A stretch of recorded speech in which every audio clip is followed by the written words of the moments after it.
Hey guys, here we go into a video on the mechanics of a punch. We're going to be talking about the left hook today. And the topic is going to be kind of in conjunction with yesterday's video on Jermell Charlo versus Jason Rosario. Now, Jason Rosario is a very talented fighter. He fights off the front foot and the back foot really well. And what I think is going to be the downfall for Charlo is that he doesn't fight off of the back foot very well. He doesn't get his weight to the back foot. And we're going to talk about that today while we analyze film and look at and critique his left hook and talk about the differences between his left hook and a real knockout puncher's left hook in David Lemieux, who fights off the front foot and the back foot both really well. He doesn't have, he doesn't always set the best traps, right? But David Lemieux, if nothing else, he can punch. And he has one of the best left hooks in all of boxing. Arguably still better than Golovkin's, even though Golovkin beat him and soundly. I still think that the mechanics of his punch are just a little bit better than Golovkin's. He gets to the back foot with that weight a lot better. So we're going to be taking a look first at Charlo's left hook in a fight. So his fight against Harrison here, as he gets on the line, boom, he hits him with this left hook, and he catches him with a good shot right here. Look at the position that he's in. His back is straight. His weight is centered. He catches him with this shot, and it's enough to drop Harrison, right? Almost. Gives him a good stumble, right? Boom. And he stumbles back. Okay. Now, let's take a look at it from another angle. Here it is here. Very similar, right? I mean, the same shot, but he gets in that neutral position. Boom. Hits him right there. And then is still in the position to throw the right hand and get his weight back to the front foot, right? But notice that he's not really on the back foot when he throws it. It's enough to knock him down because Charlo is an incredible athlete. He works really hard, but the technique is nowhere near, as we noticed after Harrison gets up from that punch and then continues to put a butt whooping on Charlo for the rest of the fight. Whereas when David Lemieux lands a left hook, when he lands one, his opponents don't get up. Now, this is his attack against Curtis Stevens. He's even getting hit by a shot right here, right before he lands this knockout shot. But he just rips Curtis Stevens' head and takes it with him. He just almost rips it off of his shoulders. Just wham! Hits him so hard. And he doesn't get up from this shot, you guys. He doesn't get up from it. Now, the difference is that David Lemieux is getting his weight to his back foot. Not only is he getting his weight off of the front foot after his right hand, right? He's in position one now. His head is above his left leg, but he's going to shift forward to bring his weight a little closer to him, make that weight transition a little smaller, and now he's going to cross Curtis Stevens' line with the left hook and get his weight to the back foot. Notice his hip is going to be turning as it flies over into Curtis Stevens' face, right? Just blast him with that shot.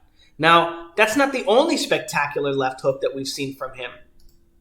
We also got to see this one of him from Spike O'Sullivan, just destroying him. And look at how he gets his way to that back foot. See how his back heel is on the ground? He's really able to sink all his weight into this shot. And again, the difference between Jermell Charlo's left hook and David Lemieux's is what?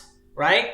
It's just that David Lemieux is turning his shot over. He's crossing the line and getting his weight to the back foot, whereas Jermell Charlo is only doing the first half of that motion in getting his hand into position to strike David Lemieux, but he's not following it through.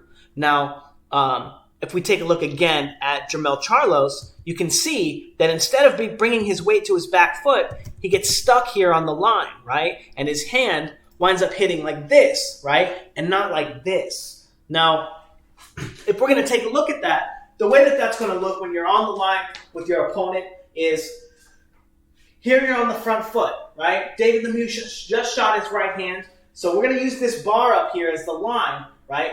He crosses the line, right? This is going to allow him and make sure that he's getting his weight into that shot, into his front heel. And then when he comes back with that left hook, right, he's taking a little bit of a shift, he's getting on the line, and then he's dragging his weight across the line, across Curtis Stevens' line, boom, and hitting him with that left hook, catching him right with the knuckles, and then bringing that weight to that back foot.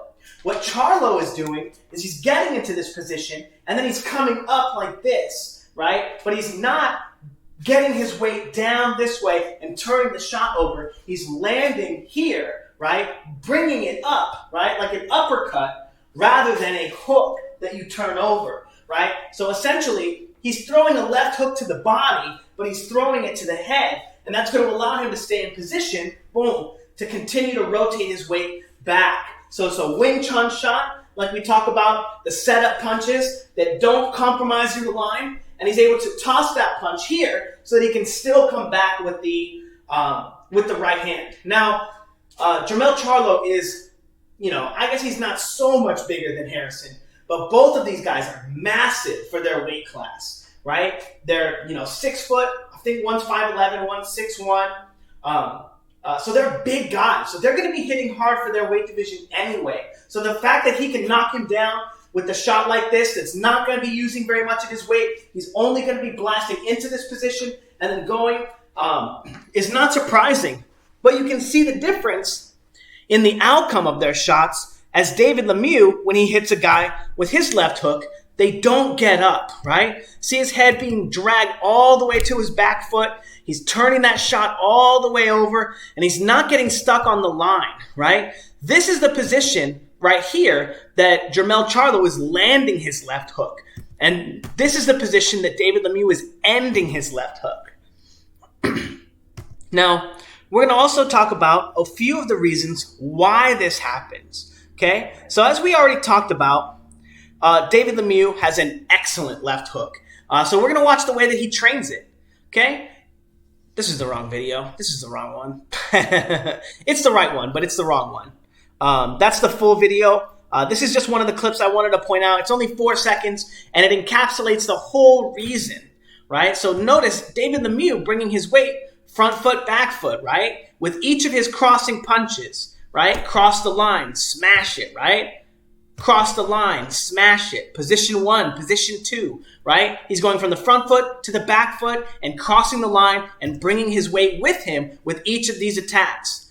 Also notice, for any of you guys that are interested in my Patreon, I do full breakdowns of people's fighters' techniques. If you want to send in your heavy bag videos, your shadowboxing videos, double end work, I can help you work on those skills and work on training those things. But for those of you that are already part of my Patreon, you'll notice that this looks very similar to the drill that I was doing on Patreon or on YouTube for the heavy bag demo drill. It's very similar. Obviously, David Lemieux is a little better at it, but also that his heavy bag is much better than mine was in that garage. But it's a very similar style and idea of completing your weight transitions, finishing them, and practicing your power, right? These are power drills, right, for you to help work with your coordination as well as learning to transfer your weight. So as you can see, David Lemieux has an excellent ability to transfer his weight through that left hook and create the strike on the bag and making sure to follow all of the rules at an incredible speed, right? Really quick, really sharp.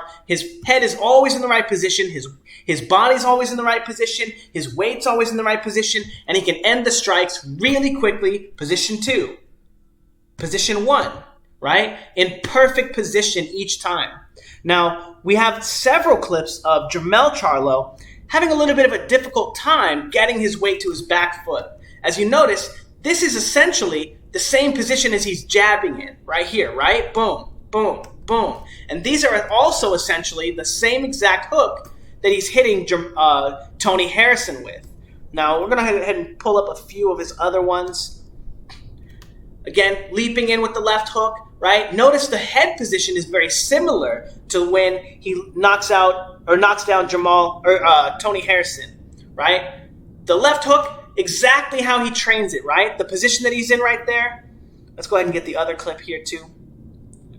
Boom. The position that he's in here, it's exactly like his training. So you can tell that he is working his ass off. He is doing everything he needs to do. He is doing what he trains in the gym. He's training it in the gym. He's doing it in the fights. There's nothing more you could ask for from your fighter, right? Nothing. But why is he not getting power in his hook? But David Lemieux is killing it, right? Well, he's not transferring his weight, right? Look at this right hand. Now, I think Jermell and Jermall both have incredible right hands. I think that the potential for power in their right hands is insane. But I think the fact that they don't get their weight from the front foot to the back foot inhibits their ability to get power in their right hand. Believe it or not, right? I think that the fact that they cannot transfer their weight from the front foot to the back foot through their hook, right? As we notice in this clip, each time he throws the left hook, he's in a neutral position, right? Now look at the end of the clip, right? Neutral, right? And now slips to the back foot. This is the position you should be in when you're landing your left hook, right? Just like David Lemieux is, right? Let's take a look at David Lemieux practicing his left hook on the bag again. See how his head is over here in the exact same position? But David Lemieux just threw a really hard left hook, right? Why is Jermell Charlo not throwing a left hook hard right there, right? Why is his slip and then control position not the same as the one when he throws his left hook? Because he's only practicing basically left hooks to the body, boom, except he's throwing them to the head. Right? He's not getting any of his weight. He's not bringing his weight to the back foot. And because he's not practicing and working on this technique and practicing and working on bringing his weight back there, I think it's definitely affecting his right hand. Now, again, look at how he throws his right hand. See how his head is all the way off the center of the bag? He's crossing the line. His back is not straight, right? I mean, I don't want the indication to be his back's not straight.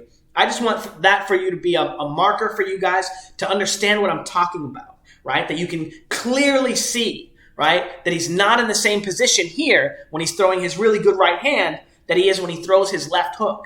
In spite of the fact that these are both power punches and you're supposed to be crossing the line with both of them, right? But the way that he trains his right hand is so different from the way that he trains his left hook, right? It's so different. There's no weight in that shot.